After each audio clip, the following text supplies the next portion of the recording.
ay may mga kumalat kasi na para mga black propaganda, character assassination, laban po sa inyo.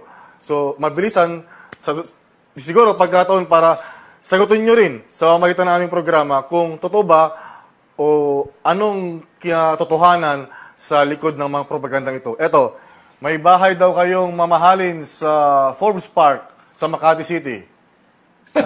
Sana. Sabi ko nga, kung may bahay po sa Forbes Park, inyo na. I give you full authority. Ano naman po to di ba? Ma-record naman po nila. Punta sila sa Forbes Park Village Association, hanapin na po yung bahay ko doon. Inyo na po yun, kung mahanap nyo. Pwede nyo na po squatan yung bahay na yan. So wala po tayong bahay sa Forbes Park. Ang katotohanan po, ako po ay taga Dasmariñas Village. Ayun. Yung bahay ko po sa Dasmariñas Village ay nabili ko 2009 pa po. And nasa salin ko po yan, hindi ko tinatago po yan. Kung saan po ako nakatira na yun. Kaya pati yung pagsimba ko sa Santuario de San Antonio, biro mo yung parokya ko, ginawa pang intriga. Parokya ko po yan for over 15 years, Raymond. Kasi dito ako nakatira, 2009 pa. May loan pa to sa bangko, Raymond. Hindi naman sa pagyayabang, Raymond, may kaya naman po tayo. Alam naman ng taga Mindanao na matagal na po kami sa agrikultura. Yung tatay ko po ang nagtayo ng pinakaunang sugar mill sa Mindanao in 1974. This is the Bukidnon Sugar Milling Corporation. At since then, nasa agrikultura po kami bilang sugar farmers and nag-export din po kami ng pinya. So may income po tayo. I'm into the renewable energy business. I'm in the industrialized business. Lahat po yan nasasalin ko po. And we pay taxes for that.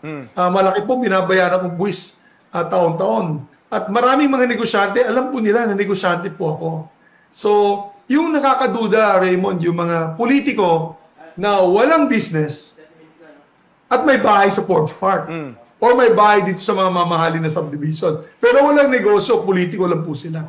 Yan ang talagang nakakaduda. Kaya, sa mga nagsispread dito, mga bukol video, kung ano-ano, talagang libelous yung ginagawa ninyo. And I am mulling to file cyber libel crime cases against these people. Yun. So maganda po sila dahil alam mo, I take pride, Raymond, no? Matagal na po ako sa politika, I take pride na wala po tayong scandals pagdating po sa mga funding, sa mga pera ng bayan. As a matter of fact, Raymond, kasama ba ako sa Napoles scandal? Wala, zero. Dahil hindi po ako sumasang-ayon sa mga paglalagay nitong mga pondong ito sa mga private foundations. Tignan niyo pong listahan, wala po tayo dyan. At nung panahon pa ng administration Gloria Macapagal Arroyo, naglabas po yung fertilizer scam. Sabihin ko po sa iyo, Raymond, 2 beses may lumapit sa aking opisina in Congress pa ako nun. Sa Mitra Building pa po ako sa top floor. 2 beses may lumapit sa akin at nagsabi, Congressman Mig Zubiri, pirmahan mo na ito para sa 5 million mo na allocation for the fertilizer, na liquid fertilizer, at bibigyan ka namin ng 40%. That's a true story. Ang sinabi ko sa kanya, nakita mo ba yung pintuan na yan? Mumura sana ako. Pwede mo i-blip? Umalis ka dito at kung hindi, tatawagan ko yung NBI at papahuli kita. So I did that twice. 2 times, 2 different people ang lumapit sa akin. And I'm proud of it.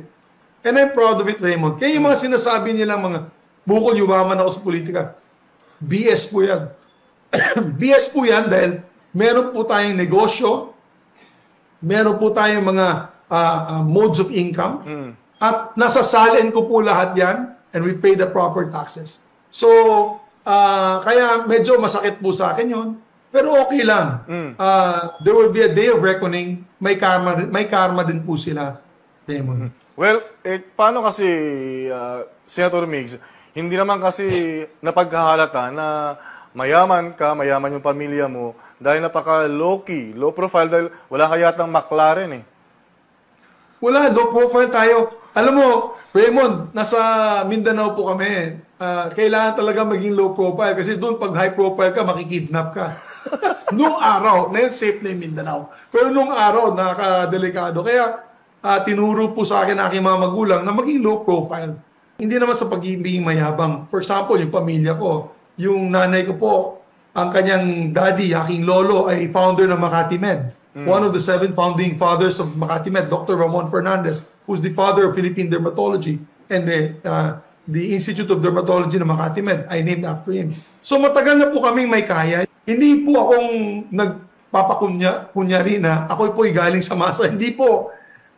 With due respect, ako po'y pinanganak na may kaya naman. Kaya sabi ko nga, grabe naman yung mga pag-intriga nila sa akin.